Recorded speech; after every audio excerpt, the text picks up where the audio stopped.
Segunda de Timoteo, en el capítulo número 1, y vayan al versículo número 5. Segunda de Timoteo, capítulo número 1, versículo 5. Gloria al Señor. Aleluya. Empiezan los tiempos de verano, tiempos de calor. Son buenos, ¿no? La platanera. Gloria al Señor. Segunda de Timoteo, capítulo 1, vamos a leer en el versículo número 5. Una palabra que ya muchos de ustedes conocen. Segunda de Timoteo, capítulo 1, versículo 5. Gloria a Dios. En esta tarde quisiera centrar la reflexión que quiero compartir con ustedes, hablando acerca de una fe genuina. ¿Amén? ¿Lo escucharon bien? Una fe genuina, verdadera, fiel. Y eso es lo que debemos anhelar como cada creyente en nuestra vida. El apóstol Pablo, escribiendo a Timoteo, le dice de esta manera en el versículo 5, trayendo a la memoria la fe no fingida que hay en ti, la cual habitó primero en tu abuela Loida y en tu madre Eunice, y estoy seguro que en ti también. Amén. Bien, el apóstol Pablo, como digo, le está elogiando, está destacando que en la vida de Timoteo había una fe genuina, era una fe verdadera. No era una fe fingida, hermano. Él no disimulaba o aparentaba ser cristiano, sino que él vivía realmente lo que era. Era una fe genuina. De ahí que el apóstol Pablo no solamente lo menciona a él, sino también a su abuela y a su madre. Y le dice, mira Timoteo, de la misma manera que tú tienes esa fe, así la tenía tu abuela también. Y así la tenía tu madre también. Y estoy seguro, dice el apóstol, que en ti también hay esa fe genuina. Y quiero hablar de esto, hermano, porque cabe la posibilidad de que una fe genuina se convierta en una religión vacía y carente de vida.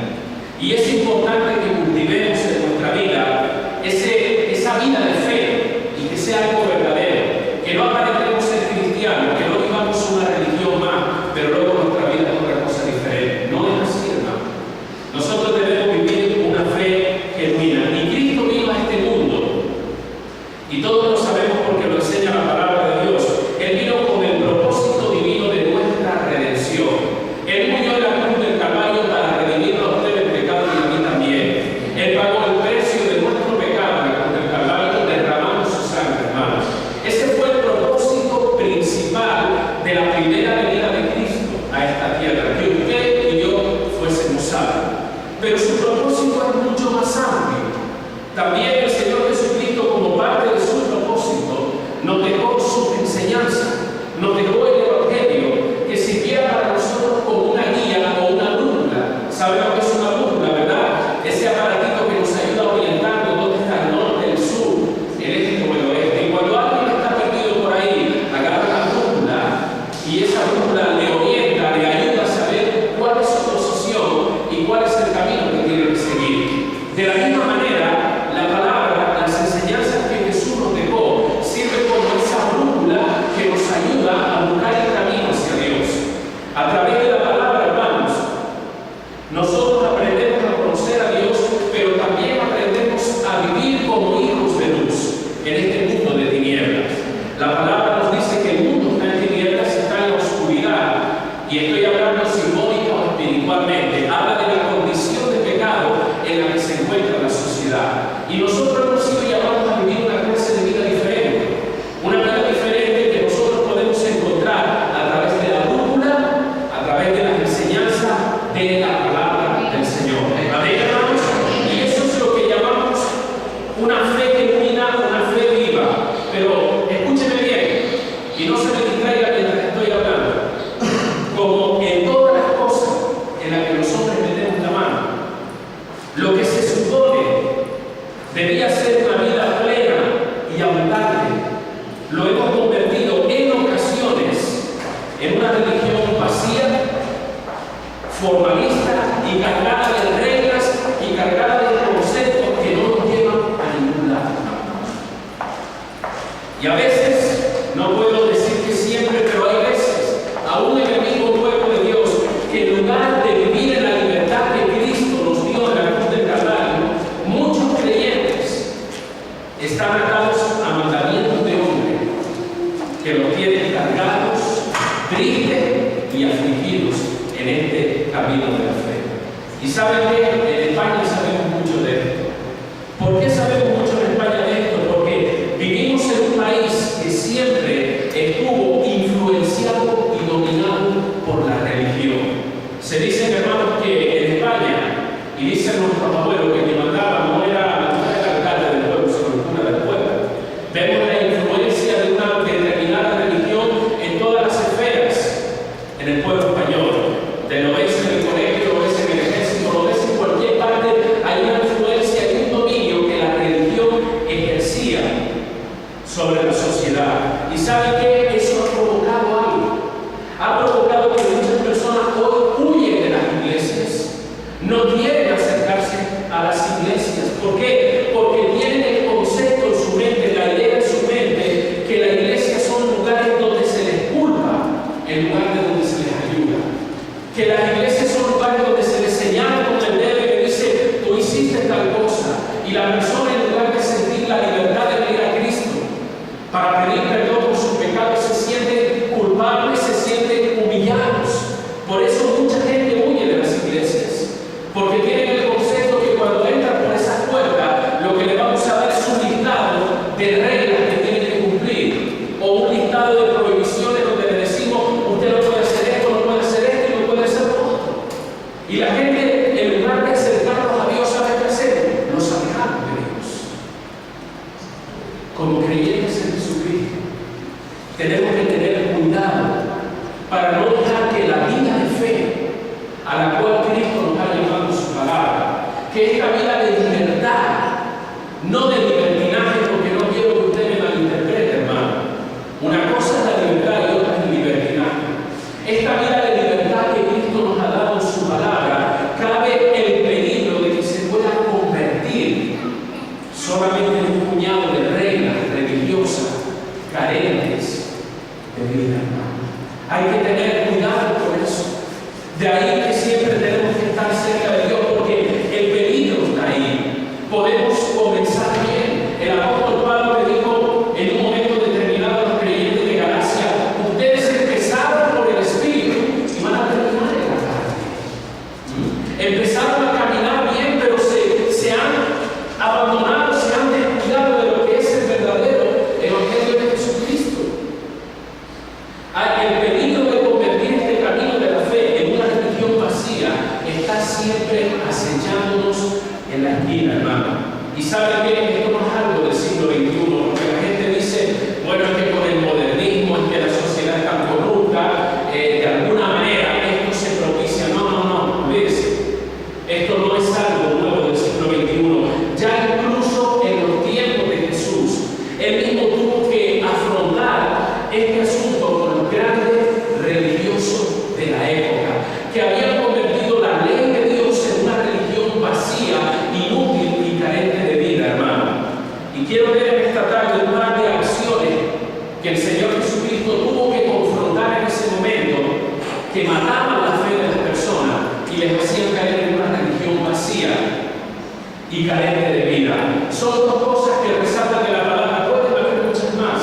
Solamente quiero mencionar dos cosas que igual hoy día se siguen repitiendo, hermano. Cosas que las que tenemos que tener los oídos bien abiertos y los oídos bien limpios para escuchar, para ser sensible a la voz del Espíritu Santo y no caer en estos errores que se cayeron en el pasado.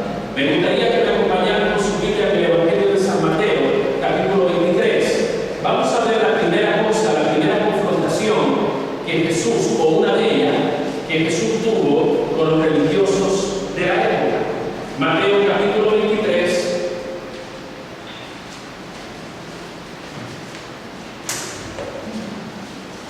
Vamos al versículo 23 y 24. ¿Lo tienen? Ese amén sonó bastante fuerte. Sí, Señor, como debe ser. Mateo capítulo 23, versículo 23 y 24. Dice, ay de vosotros, escribas y fariseos hipócritas, porque diezmáis la menta y el eneldo y el comino, y dejáis lo más importante de la ley, la justicia justicia, la misericordia y la fe. Esto era necesario sin dejar de hacer aquello. Y el Señor añade: guías ciegos que coláis el mosquito y que se traga el camello. Coláis el mosquito y se traga el camello. Mira, hermano, lo que quiere decir este pasaje es que en aquel momento dado de la historia, los grandes religiosos de la época habían perdido el norte y habían convertido lo que tenía que ser una relación correcta con Dios a través de la ley, lo habían convertido, hermano, en una religión vacía. ¿En qué sentido? ¿O por medio de qué? Ellos comenzaron a darle importancia a cosas que no son tan relevantes. No digo que no sean cosas que tengan su valor y su significado, pero no eran la más importante. Comenzaron a valorar esas cosas, vamos a decir, irrelevantes o no tan importantes, y se olvidaron de las grandes verdades de la ley. De ahí que el Señor les dice que ustedes cuelgan el mosquito, están pendientes de detallitos que realmente no son tan importantes y se tragan el camello, dejan pasar las cosas que realmente merecen la pena y son el objeto de la ley, como dice la palabra. En el versículo 23 dice: y dejáis lo más importante de la ley. Y hermanos, los grandes religiosos estaban enfocados en cumplir, en obligar a la gente, en dar importancia a aspectos de la vida religiosa que no eran tan importantes en comparación con las grandes verdades, con la justicia, con el hacer misericordia, con la fe. Y hay ocasiones, escúcheme bien, porque eso suele pasar en la iglesia del siglo XXI, que a veces nos desviamos tanto en cosas que no son tan importantes.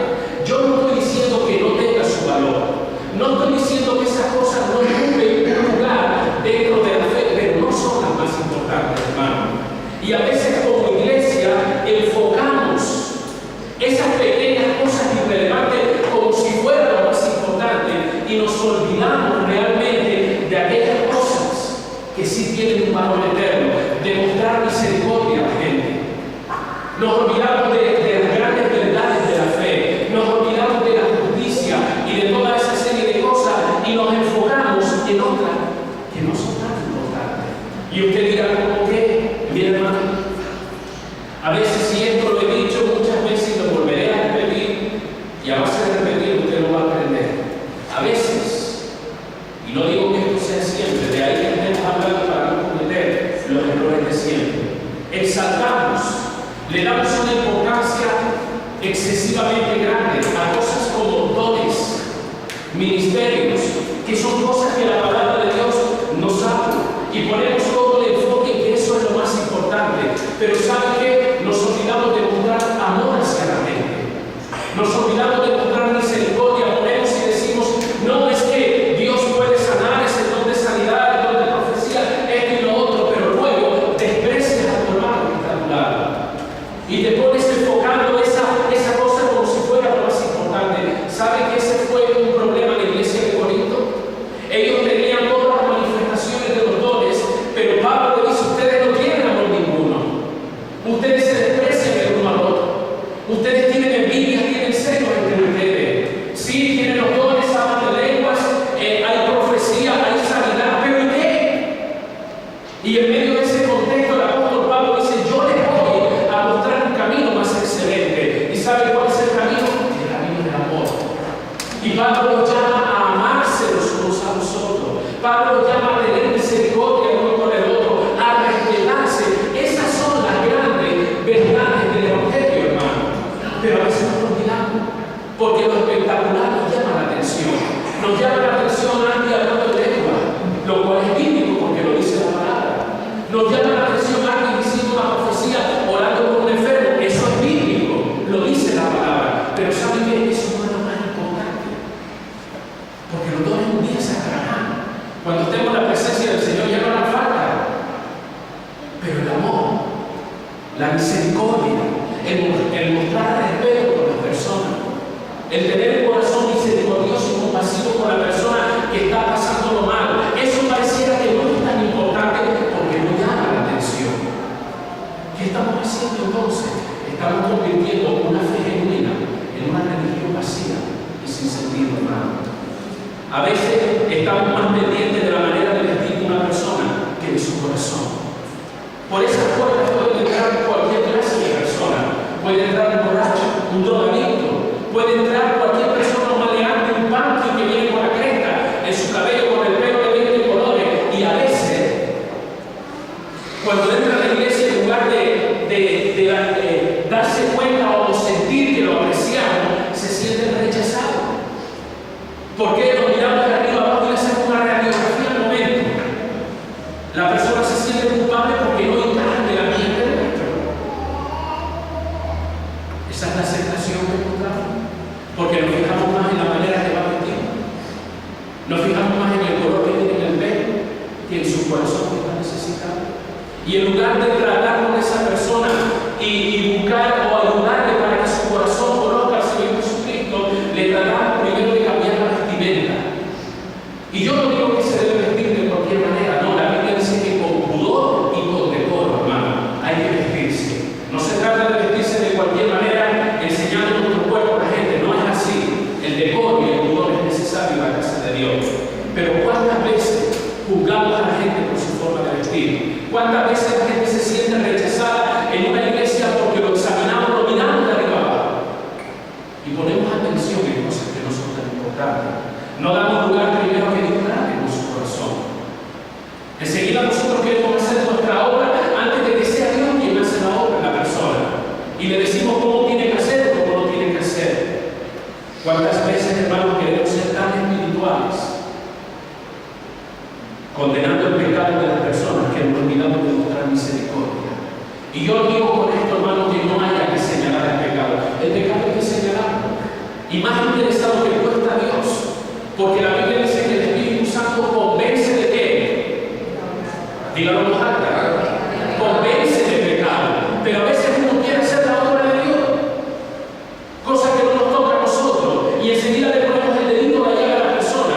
En lugar de darle la oportunidad a que esa persona se dé cuenta de que está haciendo algo indebido. Yo no estoy diciendo que hay que cerrar los ojos al pecado. No estoy diciendo que hay que mirar para el otro lado cuando las cosas están mal. No, hermano, eso no hay que hacerlo. Pero tenga cuidado con tener el hacha siempre levantada. Tengamos nuestros brazos antes abiertos para mostrar la misericordia del Señor. Y en eso hay un ejemplo de la palabra, hermano. Lo hemos leído en varias ocasiones en el Evangelio de San Juan, capítulo 8, nos dice la palabra que un grupo de religiosos, fíjense usted, no podía ser otra gente, los religiosos, trajeron, y cuando digo religiosos no lo digo despectivamente, lo estoy diciendo como aquellos hombres que conocían la ley de Dios, que se supone tenían que vivir y ser ejemplo de lo que era un siervo de Dios. Pero estos religiosos, y vuelvo a repetir, no lo digo despectivamente, fueron los primeros que trajeron a aquella mujer que fue agarrada en pleno acto de adulterio. Y ellos vinieron y la trajeron delante del Señor y venían alborotando el pueblo. Estaban haciendo un escándalo con aquella mujer. Estaban haciendo escarnio de aquella mujer, armando un alboroto, la traen delante de todo el pueblo y delante del Señor Jesucristo. Ellos no venían con un espíritu de misericordia, aunque sabían y conocían la ley que Dios quiere mostrar misericordia, pero ellos solo agarraban la parte que más les interesaba. Dice, la ley hay que apedrearla. La ley dice que hay que matar a esta mujer. Ellos no venían con un espíritu de misericordia. De ahí que el Señor le diga, ustedes están pasando por algo las cosas más importantes de la ley, que es la misericordia, la justicia, la fe. Y aquí vienen estos alborotadores, estos difamadores, sin considerar el daño que le podían estar causando a esta mujer al traerla a rastras, al humillarla públicamente, al señalarle su pecado delante de todo el mundo para que se entere que ella es una adúltera. Allí trajeron esos grandes hombres de Dios a esta mujer, acusadores, pero no lo hacían por una motivación de misericordia, no lo hacían para restaurar la vida de estas personas, venían con las piedras en las manos.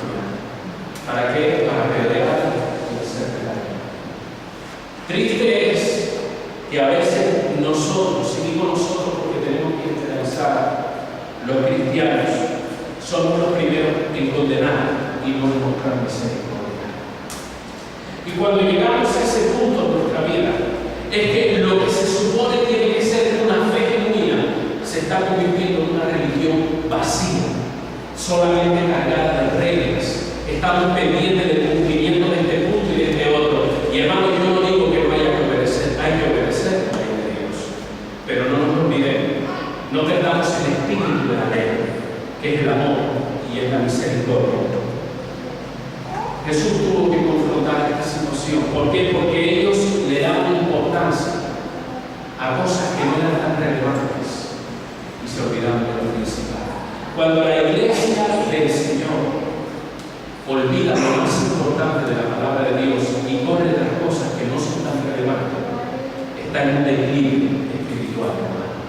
La segunda cosa que el Señor tiene que confrontar con estos hombres es que ellos ponían cargas sobre la gente que nada tenía que ver con Dios ni con la ley de Dios. En este mismo libro de Mateo, capítulo 23, en el mismo que estamos, vamos al versículo 4. Mateo capítulo 23, verso 4 dice: porque atan cargas pesadas y difíciles de llevar y las ponen sobre los hombros de los hombres, pero ellos ni con un dedo quieren moverlas. ¿Me escuchó, hermano? Claramente, ¿verdad? Lo dice la palabra. Ellos ataban cargas pesadas. Y cuando digo ataban cargas pesadas, no me refiero a que agarraban un saco de 25 o 50 kilos y se lo ponían en la espalda, no. Estaba hablando acerca de normas que nada tenían que ver con la ley de Dios. Normas, reglas, tradiciones que ellos se habían inventado. Porque tengo que hacer una diferencia entre lo que dice la ley de Dios o lo que decía y lo que ellos añadían también. Y cuando el Señor está confrontando esta actitud de aquellos religiosos de la época, ¿saben qué? Él está confrontando porque ellos añadían a la ley de Dios costumbres, normas y reglas que no tenían que ver con la ley de Dios. Pero ellos lo presentaban como si fuera mandamiento y obligaban a la gente a que tenían que cumplir con esas tradiciones, reglas que ellos imponían sobre la persona. Y yo quiero traer una explicación respecto a esto y por favor escúchenme bien. Nunca una tradición o una costumbre cultural puede estar por encima de la enseñanza del Evangelio. ¿Me escuchó? Se lo vuelvo a decir. Nunca una tradición o una costumbre cultural puede estar por encima del Evangelio. Aquí hay unas personas de diferentes países: Cuba, Colombia, España, Venezuela, Chile y cualquier otro país que pueda haber representado en este lugar. En cada uno de nuestros países de origen tenemos nuestras costumbres, ¿sí o no, hermano? Que tienen que ver con nuestra cultura. Hay costumbres que forman parte de determinada cultura, que esas costumbres atentan contra la palabra de Dios. Y a veces traemos el Evangelio y lo adaptamos a nuestra cultura, pero eso no es así, hermano. Somos nosotros quienes tienen que adaptarse al Evangelio. Y si determinada costumbre en mi país, en España, va en contra de la palabra de Dios, ¿qué tengo que hacer? Rechazar esa costumbre. Porque nunca ni la costumbre, ni la cultura, ni la tradición puede estar por encima de las enseñanzas del Evangelio. Hay muchas personas que de España van a otros lugares. ¿Y sabe qué dice? No, es que en mi iglesia se hacía así, o en mi país se hacía de esta manera. Y damos por sentado, tenemos que entender que como en la iglesia de España se hacía así, así se tiene que hacer en todo lado. No, Señor, eso no es así. Porque vuelvo a repetir, ninguna costumbre, formas o tradición puede estar por encima del Evangelio de Jesucristo. El Evangelio es el que marca la pauta de vida dentro y fuera de las iglesias. Da igual el país de origen que usted tenga, da igual cuál es su cultura, da igual cuál es su enseñanza, el Evangelio debe prevalecer por encima de todo esto. Sin embargo, estas personas no lo entendían. Estas personas agarraban sus tradiciones, no la ley de Dios, sino sus tradiciones, y se las imponían a la gente y le decían: ustedes tienen que hacer tal cosa. Pero eso no dice la ley de Dios. Ellos ponían cargas sobre la gente que ni siquiera ellos cumplían, y la gente servía a Dios de un calvario, hermano. No podían servir a Dios porque ponían pesadas cargas, pesadas costumbres, pesadas reglas, pesados rituales que nada tenían que ver con la ley de Dios, y les hacía imposible servir al Señor. Y poner reglas, y poner costumbres y formas sobre las personas que no tienen nada que ver con el Evangelio, ¿saben qué es? Invalidar el mandamiento de Dios. La palabra invalidar significa quitarle valor. Pero no digo yo, esto lo dice la palabra. Este mismo del libro de Mateo, vaya al capítulo 15. Mateo capítulo 15, vamos a ver qué dice el versículo número 6. Mateo capítulo 15, verso 6 dice: ya no ha de honrar. Esto es una conversación que el Señor viene teniendo con estos personajes, y dice: ya no ha de honrar a su padre o a su madre. Así, y es aquí donde quiero poner el énfasis, así habéis invalidado el mandamiento de Dios por vuestra tradición. Ellos habían puesto una tradición a la altura del mandamiento de Dios, y eso es quitarle valor, hermano, a la ley, a la palabra de Dios. Cuando nosotros ponemos nuestras propias reglas, nuestros propios mandamientos, nuestras propias costumbres por encima de la palabra de Dios, o lo igualamos o decimos nuestros mandamientos de Dios cuando es mandamiento de hombre, estamos invalidando la ley de Dios. Eso es lo que pasó, y el Señor tuvo que confrontar esa situación, hermano. Todo esto podemos seguir hablando, pero no lo vamos a hacer porque son muchos ejemplos que nos da la palabra de Dios. Pero todo este tipo de actitud, ¿sabes qué hace? Que lo que debería ser una relación buena con Dios lo convierte en una carga y la gente no quiere seguir al Señor. Nosotros, hermanos, debemos vivir una fe genuina y viva. Podemos distinguir entre lo que es una religión vacía y una fe genuina, por supuesto, hermano. Y quiero hablarte rápidamente para ir terminando 4 características de lo que es una fe genuina, no una religión vacía.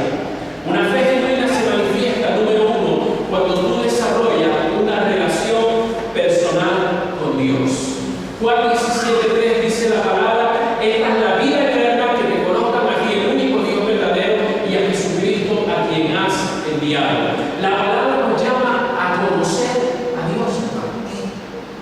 Una fe genuina se basa en ese conocimiento, en esa búsqueda de la presencia de Dios. Y la única manera que usted y yo tenemos de conocer a Dios es por medio de una relación con Él. Igualmente, esto tiene una aplicación con una persona. Usted puede oír hablar de alguien, pero no conoce a esa persona. Usted puede tener oídas y conocimiento de alguien, puede conocer incluso su nombre, dónde vive, pero no la conoce personalmente. Usted puede tener ese conocimiento y aún así no tener una relación con esa persona, pero desde el momento que usted lo conoce y usted comienza a hablar, a conversar, a relacionarse, a ir para arriba, para abajo con esa persona, usted aprende o comienza a tener una relación con esa persona. Están agarrando la idea de lo que estoy hablando, ¿verdad, hermano? Igualmente es con Dios. Tú puedes oír hablar acerca de Dios, pero eso no significa que tú lo conoces. Hay mucha gente, muy buena gente, religiosa, pero que no conoce a Dios, que están detrás de determinadas religiones con toda su sinceridad, porque a veces somos cuidados a condenar, como no son cristianos evangélicos, decimos que están equivocados. Son gente que están cegada, que el enemigo no tiene su mente cegada, pero no por eso son malas personas en el sentido de que no quieren a Dios. Ellos lo buscan a su manera, pero el enemigo los tiene cegado. Pero tienen un corazón sincero en esa búsqueda que ellos hacen. Lo único es que tienen que buscar en el lugar correcto.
Y tengo que decir que no hay otra palabra como es la palabra profética más segura, dice la Escritura. Dios nos ha dado la iglesia, hermano. La iglesia no solamente para ver las caras uno al otro, 2 o 3 veces en semana. La iglesia es el lugar de comunión. Usted puede tener comunión con Dios en su casa, pero Dios nos llama a que nos congreguemos juntos para que celebremos su nombre juntos. Porque ahí dice la palabra que Él va a enviar bendición y vida eterna. Y Él nos ha dado la iglesia para edificación mutua, para que podamos aprender a conocer a Dios y a desarrollar esa relación de amistad con Él. Dios nos ha dado la palabra, Dios nos ha dado la iglesia, Dios nos ha dado la oración, y Dios nos ha dado el Espíritu Santo. El Espíritu Santo nos guía a conocer la palabra.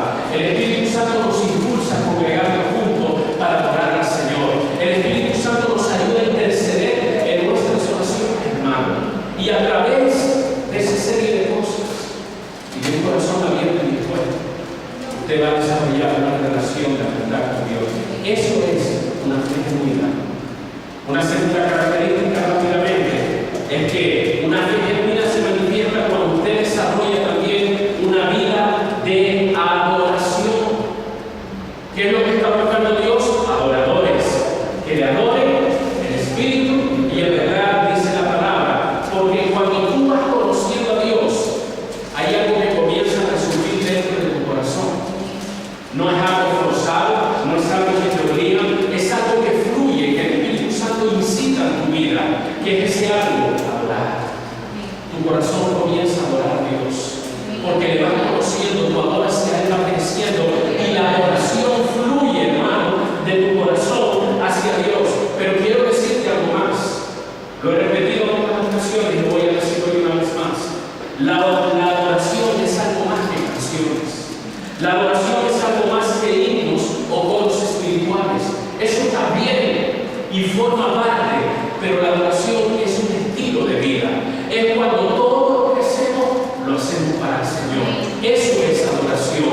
Tú puedes adorar a Dios en tu trabajo.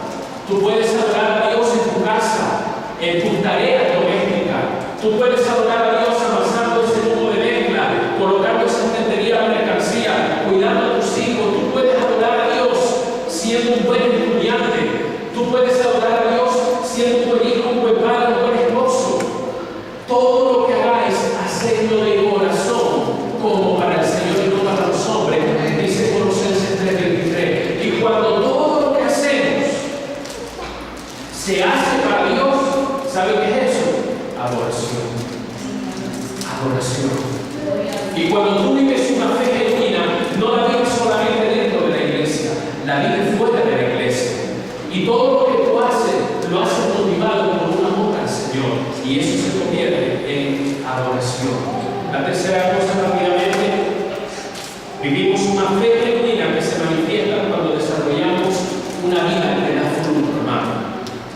La palabra dice en Juan 15:16, os he puesto para que llevéis ¿qué? Fruto, dice la palabra. Os he puesto para que llevéis fruto. Ahora, ¿qué es ese fruto? ¿Será que debo caminar a la calle con un cesto lleno de manzana, de naranja, con una bolsa de plátano todo el día para arriba y para abajo? ¿Será eso lo que significa llevar fruto? No, hermano. Una vida de fruto es una vida que está en crecimiento y que está experimentando cambios. ¿Qué cambio? Cambios de conducta, cambios de comportamiento, cambios de carácter, cambios de forma de hablar, cambios de forma de pensar, cambios de forma de actuar, cambios que se ajustan a la palabra de Dios. A ese proceso se le llama madurez espiritual también. Esos cambios que se sobreentiende tienen que haber en tu vida y en mi vida conforme conocemos a Dios, nos habla de que tú estás viviendo una fe genuina, que tú no estás viviendo una religión fría o vacía, cargada solamente de reglas y no. Una fe genuina se manifiesta en el cambio, en el fruto que hay en tu vida y en tu carácter. Ser cristiano, hermano, no significa sentir la presencia de Dios en un momento determinado. Venimos a la iglesia y oramos, ¿sí o no? Y usted siente la presencia de Dios y dice, bueno, Dios está aquí. Ser cristiano no significa que Dios le dé una palabra en un momento determinado y dice, Dios me habló. Eso está bien, hermano. forma parte de la vida cristiana, pero la vida cristiana no se limita a esas cosas solamente. Debe haber un cambio, porque esa palabra que Dios te da es para un cambio. Esa palabra que Dios te da, su presencia presente, es para que tú sigas avanzando y experimentando la gloria de Dios en tu vida, en cada aspecto de tu vida, hermano. Dios no te deja sentir su presencia para que tú te entretengas, para que tú digas, ay, qué bueno. No, es con un objetivo, es con un propósito en tu vida y en mi vida, hermano. Estamos camino a un progreso y a un cambio espiritual constante. Y no solo cambiamos actitudes de pecado, no solamente abandonamos el pecado en ese crecimiento espiritual, abandonamos otras cosas que, aunque no necesariamente son pecado, son cosas que nos hacen daño. Creo que ese libro de Hebreos que dice: corramos con paciencia la carrera que tenemos por delante, despojándonos de qué, de todo peso y de todo pecado. ¿Vale? Hay dos cosas diferentes ahí: peso y pecado. Hay una clara distinción. El pecado sabemos lo que es, lo que no le agrada a Dios. Pero ¿qué representa el peso? Peso representa esas cosas, esas cargas o esas actitudes que hay en nuestra vida, que no necesariamente son pecados, pero que nos hacen daño. Por ejemplo, la tristeza, la amargura, el gadulismo o la flojera, que en muchos países se dice flojera, que se dice gadulismo, la falta de esfuerzo, la falta de iniciativa y toda esta serie de cosas, hermano, es un peso que arrastramos en nuestra vida.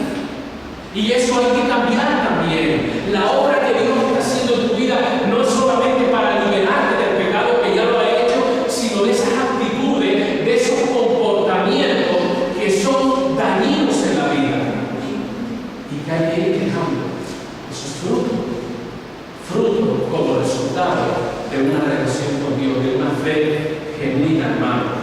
Hay muchos hermanos que testifican: todo lo hemos hecho, nosotros todo, y está bien.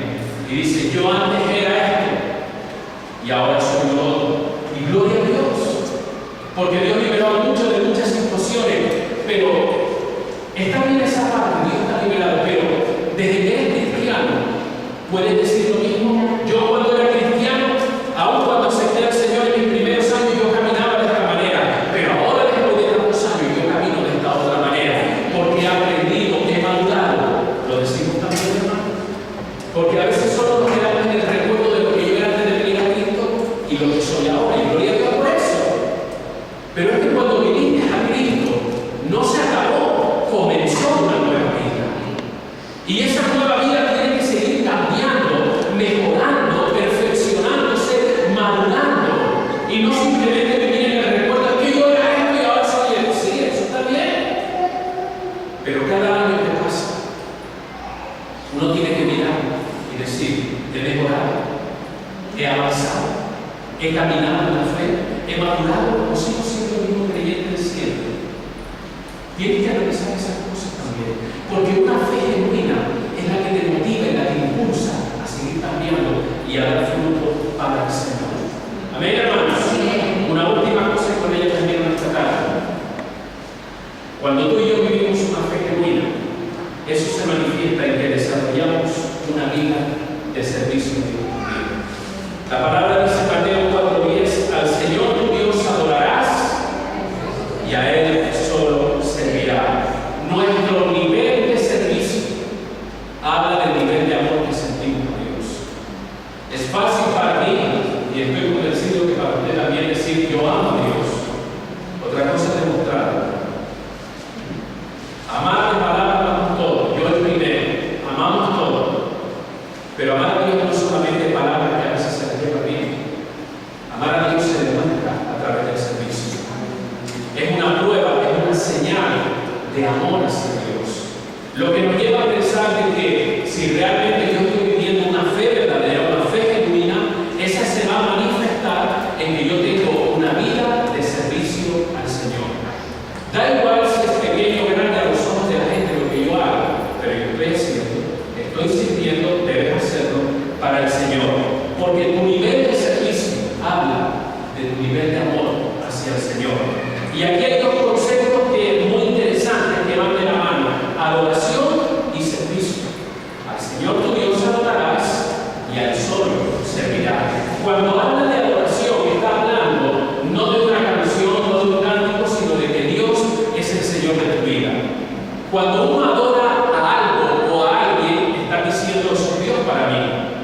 ¿Me entienden, hermano? Si usted adora a su marido, a su esposa, a su coche, a su casa, y para usted es que mi casa es lo mejor que tengo, es lo más grande, y usted tiene una actitud de adoración, que eso es su Dios. ¿Me entiende? No entiende mucho, ¿no? Así mismo con su coche, con su casa, con lo que sea. ¿Sabe que nosotros podemos levantar dioses de nuestro corazón? Nosotros podemos levantar cosas y personas que ocupen el lugar que le pertenece a Dios en nuestra vida. Y eso es un pecado, hermano. Y la Biblia dice: no tendrás dioses ajenos delante de mí. Y algunos solamente lo asocian con tener muñecos en la casa. Muñecos de San Mete, de San Meloto, de la Virgen de tal, de la Virgen de tal. No me refiero a esa clase de muñecos de imágenes. Me refiero a esos dioses, a esas personas que nosotros, personas famosas que idolatramos, que queremos compasión. Es bueno querer a la gente. Es bueno querer las cosas que Dios nos ha dado. Pero ninguna de ellas debe ocupar el lugar que le pertenece a Dios. Porque si no, tú no estás adorando a eso. Y cuando dice la Biblia, el Señor tu Dios adorará, quiere decir Dios es el Señor de tu vida. Es el que manda, es el que controla tu corazón, es el que está centrado en el trono de tu corazón. Eso significa cuando Mateo está diciendo: al Señor tu Dios adorará, dando a entender, Él debe ser el Dios de tu vida. Y a Él solo servirá. Cuando Dios es el Señor de tu corazón, tú sigues a Dios. Nadie te tiene que obligar. Nadie te tiene que forzar. Mira, hermano, que hay que hacer esto, que hay que hacer lo otro. No, tú lo vas a servir. ¿Por qué? Porque eres Rey, Señor, Dios de tu corazón. Amén, hermano. Debemos desarrollar una vida de servicio. Tú vas a aprovechar cada oportunidad que Dios te va a dar para servir.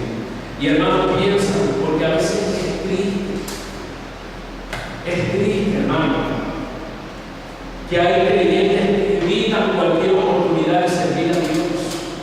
Es triste ver, hermano, que hasta evitan el congregarse de su buen problema y se dejan arrastrar por su grandurismo, por su flojera. Si realmente Dios es el Señor de nuestro corazón. Y no digo esta palabra para que nadie se sienta mal, culpable. No. Aquí todos necesitamos a Dios, empezando por mí. Todos necesitamos a Dios. Pero ten cuidado, porque lo que empezó con un camino de fe, con una vida plena y abundante, se puede convertir en una religión muerta y así. La pasión por el Señor debe estar en nuestro corazón. El amor por Él y por su obra debe crecer cada día en nuestra vida. No vengas a este lugar, no vengas a la iglesia si solo vas a venir por cumplir. No hagas nada para Dios si solo lo vas a hacer para que, por cumplir, no para qué. Hazlo porque amas a Dios.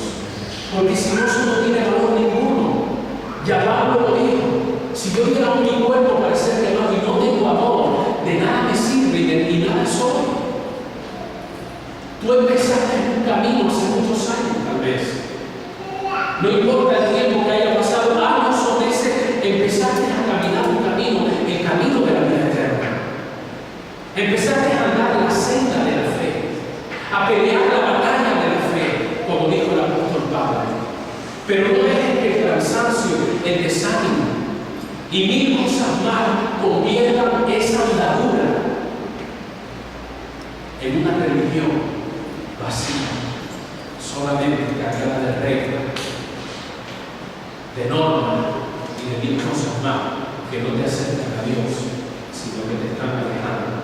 Termino esta tarde diciendo, hermano, que tú has sido llamado a vivir una fe genuina y viva, no una fe fingida, como Pablo le dijo a Timoteo. Él admiraba a Timoteo, admiraba a su abuela y admiraba a su madre, la madre de Timoteo, porque en ellos había una fe que no era fingida, era una fe genuina. La pregunta para mí y para ti también en esta tarde: ¿qué clase de fe es la que tú estás viviendo? ¿Vives una fe genuina? ¿Sabes que el apóstol Pablo le dijo a los de Corintios? Dice: examinaos a vosotros mismos si estáis en la fe. Pero Pablo, somos creyentes en examinaos de vez en cuando a vosotros mismos si estáis en la fe. Uno tiene que examinarse a sí mismo de vez en cuando. Y uno tiene que sopesar y valorar el camino que está viviendo, y uno tiene que decirse: Señor, yo estoy hablando de la fe realmente. Yo estoy hablando de acuerdo a lo que dicen tus enseñanzas, o he caído en una rutina religiosa donde ya no siento ni tu presencia. He caído en una rutina religiosa donde me he adaptado, me he acostumbrado a escuchar, a cantar, a hacer determinada oración, pero no siento tu vida dentro de mí. Examínate, dice la palabra, tanto para ti como para mí también. Examinémonos, hermanos, para ver si estamos en la fe. Amén. Esta es la palabra que quiero dejar para ti en esta tarde. Tú y yo tenemos que vivir una fe genuina. No pierdas tu tiempo, hermano. Muchas veces lo que te digo, a lo mejor uno lo toma por la palabra y esta viene más a la iglesia. Espero que no. Pero no pierdas tu tiempo en una religión, en seguir solamente una serie de reglas, de mandamientos, si no estás viviendo esa fe genuina en el Señor. Y tú y yo podemos vivirla. Tú y yo podemos ser de esas personas que también dicen: ellos viven una fe que no es fingida, ellos viven una fe real, ellos viven una fe genuina. El Señor fluye y se manifiesta a través de su vida. Eso es lo que Dios quiere para ti y para mí. Vamos a orar.